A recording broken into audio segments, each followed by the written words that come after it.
दिनै जि 22 नं कक्लाबारि बिसायख'थिनि फोसावदिं मेल बे फोसावदिं मेला जोबनानै थांबाय। जोबनानै थांनायनि सिगांनो आं फंनैसो बाथ्राखौ लानानै नोंथांमोनजों आं सावरायनो लुबैदों। बेयो जाहैबाय थांनाय गोबाव समनिफ्रायनो जोंनि कक्लाबारि समस्तिनि बिसायख'थिनि बेलायाव बायदिसिना गुबुन आफादफोरा नंखाय बाथ्रा फोसावगासिनो दं। ओंखायनो बिनि फिननाय हिसाबै आं होनो लुबैदों। बाथ्राया जाहैबाय दाखालि बावै जि डिजिटेल बड'लेण्ड मोनसे पेज दं, पर्टेल पेज, बे पेजाव दैसागुरि गामियाव गासिबो बिपिएफनो भट होजोब्बाय बा बिपिएफनि जाजोब्बाय होननानै बिथांमोना फोसावदोंमोन।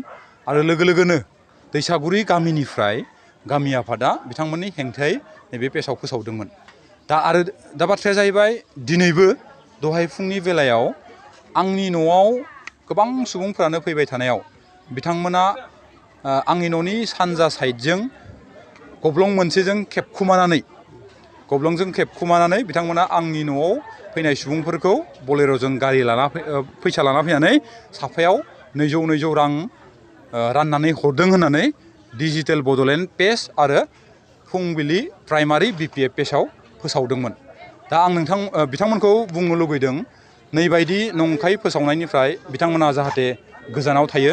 मानो होनोबाथाय बिदि सिरि फुटेज लानानै बिथांमोना मा फोरमायनो नागिरदों आं मिथिया।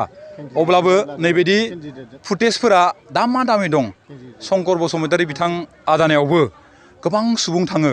बे सुबुं थांनायखौ जिहेथु बिथाङा सासे केन्डिडेट जाबाय बा आंबो सासे केन्डिडेट जाबाय, दा बिदि हिसाबै गोबां सुबुङा जोंनि गेजेराव फैखागोन। दा फैबाय थानाय समाव सावरायबाय थानाय समाव खेबखुमाना लांनानै बेखौ फैसा रानदो होननानै फोसावनाया बियो थारैनो नंखाय फोसावनाय जादों। आरो बिदिनो जुदि थांनो नागिरोबाथाय जोंबो बिथां शंकर बसुमतारीनिखौ थांनानै जोंबो बिदि खेबखुमा लानानै फैसा रानदो होननानै फोसावनो हायो। नाथाय जों मिथिगौ बिदि खालामलायोबाथाय समाजाव जौगानाय जेबो फैनाय नङा आरो जानाय नङा। ओंखायनो गाज्रि माखासे मुं सुनायनिफ्राय जाहाथे बैबायदि पेजफोरा गोजानाव थायो बेखौ आं खावलायनो लुबैदों। आरो डिजिटेल बड'लेण्डआथ' जाय समाव बिथां प्रमद बर' सारा जोंनि समस्तियाव इलेक्सन गेलेदोंमोन, बे समावबो आंनि हेंथायै बिथांमोना फोसावदोंमोन। ओंखायनो दिनैसिमबो बिथांमोना फोरमान होनो हायाखै बै समनि फोसावनायखौबो। आरो दानि दहाय फुंनि जिखिनि फोसावनाय, बे फोसावनायावथ' आं निजेनो स्वयं न'आव गैखायामोन। दा न'आव गैखायामोन हिसाबै जोंहानि न'आव थांनाय बायदिसिना सुबुंफोरनि फट'फोरखौ बिथांमोना आनअथराइज बिथांमोना फोसावदो आरो। दा सोर खेबदों सोर खेबाखै आं मिथिखागौबाबो नोंथांमोननि चेनेलनि गेजेरजों आं बुंनो लुगैयाखै। दा जियानो जाया मानो बेफोरबायदि गाज्रि खामानिनिफ्राय थाखाय जाय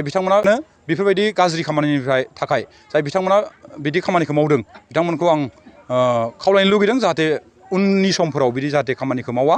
आरो लोगोसेयावनो गुबुन समफोराव जोंनि नैबे 22 नं कक्लाबारि समस्तिनिनो गावखौनो जेरावबो राजखान्थि आफादाव गैया होननानै बुंना लाग्रा, जाय सुबुंफोरा कमन सुबुं होननानै बुंना लानानै आमखानो भट हो होननानै बुंफिनग्रा सुबुंफोरखौबो आं बुंनो लुगैदों। नैबे 22 नं कक्लाबारि समस्ति जौगानायनि बेलायाव नोंथांमोनबायदि सुबुं थानायनि थाखायनो दिनै कक्लाबारि समस्तिया बेखिनिल' आवगायनो हादों। गुबुन समस्तिफ्रा बिनिख्रुइ बांसिन जौगानो हादों। जाय जायगायाव बयजोंबो अनलायनाय, जाय जायगायाव बयजोंबो बिदा फंबाय सानज्लायनाय, गेदेरखौ मानिलायनाय आरो जोंनि जौगानायनि जि बिथिंफोर, बे बिथिंफोरखौ जमायै जाय जायगायाव सावरायनाय दं, बे जायगानि समस्तिफ्रा गोबां जायगायाव जौगानायखौ जों नुनो मोनो। ओंखायनो लिस्टल' फोसावदों, बिजाबल' लिरनानै फोसावदों बा लेखा बिलाइयावल' फोसावदों होननायनि सोलाय बिथांमोना गावसिनि खाथिसिनाव थानाय बै लिस्टफोरखौ खेबसे चेक खालामनानै थांथारनानै नायथारोबाथाय आं गोजोनगौमोन। आरो बे गोजोननायखौ नोंथांमोननो आं फोरमायहरदों, जाहाथे बिथांमोना बे थांनानै लिस्टफोरखौ फोसावदो बुंनायनि सोलाय बिथांमोना थांनानै जाहाथे जायगायाव नायहैयो।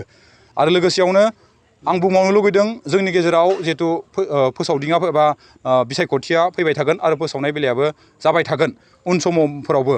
दा बिसायख'थिखौ सानालासिनो, राजखान्थिखौ सानालासिनो जोंनि गेजेराव बिदा फंबाय सानज्लायनानै गोजोन आरो खौसेथिखौ सिगाङाव दोननानै जिखिनि जौगानायनि मावफारिफोर, बे जौगानायनि मावफारिफोरखौ जाहाथे जों बयबो समस्तिनि सुबुंफोरा बा भटार्सफ्रा जमायै सावरायलायनायनि गेजेरजों आवगायलाङो। आखाइ खबजबनानै आं नोंथांमोनखौ आर'ज गाबनो लुगैदो, जाहाथे फैगौ बुधबार खालि बयबो थाबनो थांनानै ट्रेक्टरनि सावगारियाव भट होयो। गोजोन्थों। नोंथाङा सरखारि साख्रि नागिरदोंना? नोंथांनि थाखाय मोनसे गोजोनथाव खौरां। नोंथांनि थाखाय दं एडुकेट पइन्ट, जेराव नोंथाङा सोलोंथाइ लानायनि गेजेरजों सरखारि साख्रिनि गुबुन रोखोमनि गोब्राब आनजादफोरखौ उथ्रिसारनो हागोन। आरो गावनि आथिङाव गसंथानो हागोन।